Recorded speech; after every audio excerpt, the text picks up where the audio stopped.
you want? BaggedMilk. BaggedMilk. BaggedMilk. Oh, I swear. Oh, BaggedMilk. And I'm hungry like BaggedMilk. Good morning, Bagged Milk from OilersNation. Good morning. How you doing? How you feeling?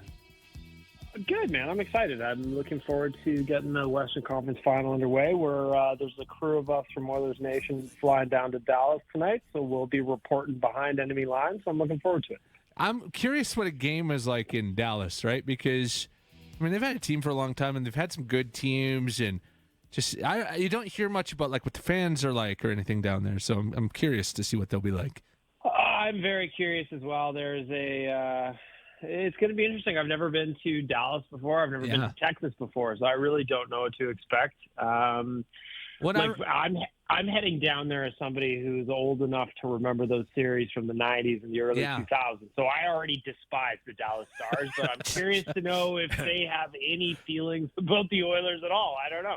That's my thoughts too. Like, I remember watching those series. So like, I loved those series when they would take on Dallas, and you had Cujo and net for the Oilers, and Eddie Belfour for the Stars, and I always enjoyed those series. So it'll be interesting. Who's you follow the gambling world a little closer than me. Who's the gambling favorite for this series? The Stars are definitely favorited on the series. They're not by a lot, but they're definitely the favorites for sure.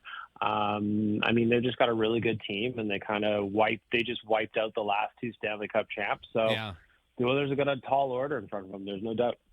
Yeah, and it's nice. It's a little bit earlier as we get later into the rounds, less teams playing. So 6:30 puck drop tomorrow night. What do you think the key, I guess, to like what do they have to do really well against Dallas to win this series? They're going to need contributions from not just Connor and Leon. They're going to need the whole lineup to chip in. If there's one thing about the Stars, they're an incredibly deep hockey team, and all four of their lines are really good. They've also got one of the best goalies in the game in Jake Ottinger. So the Oilers they're going to have to come with their A game. There's no doubts about it. From Stu outward, everybody's going to need to step up the level because, yes, it was great beating Vancouver, and it was fun watching their fans cry for the last handful of days. But Canada's team. The Stars are a different animal, and they're going to be a big, big challenge. And they're not going to have, sub 900 goaltending like we got from Seeloffs in Game 7 or in Game 6. Like, that's just not going to happen with Jake Ottinger. So the Oilers have got to make sure that they're getting traffic to the net. They got to get shots on net, and they got to make sure they're executing on the defensive side of the puck as well. They did that pretty well against LA and Dallas, and it's going to be even more needed against the Stars. And is Henrique going to play tomorrow night? Henrique is not likely to play Game 1, though Chris Knobloch did say that he will play in the Western Conference Finals. So it sounds like he's got a high ankle injury, or a high ankle sprain, I should say. So those can be pretty devastating at times. So we'll see how he does. But, the Oilers would love to have Henrique back in, but it doesn't look like it's going to happen for Game 1. And then the other question I had was, I mean, everyone's talking about is it Stuart Skinner? Is this his series? It's got to be Stu.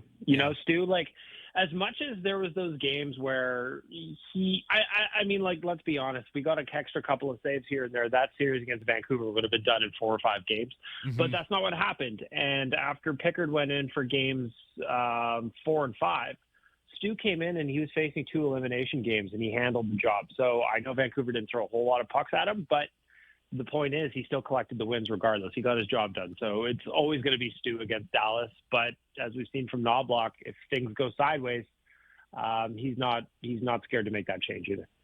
So for those of us that aren't going to Dallas, you guys are still doing the watch parties at Greta? Yeah, for every away game, we will be doing an event at Greta. So Thursday night, it's a 6:30 puck drop. Head on down there, grab something to eat, enjoy the squad, play and some enjoy games. The vibes. Play some games, challenge the team to a game. Why not? A little skee ball with Waz. Why not? That sounds like a great time. There's 2 things that Jimmy is really good at, surprisingly.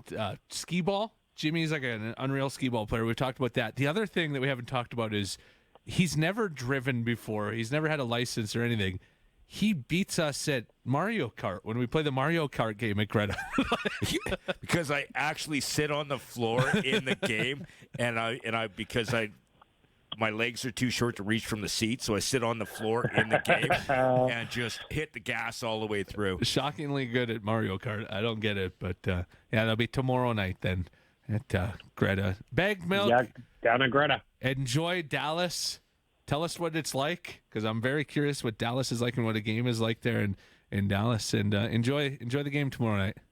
I'll be reporting behind enemy lines, so just keep following me on social or on the site. I'll have all the updates for you. OilersNation.com. Thank you. Thanks, boys.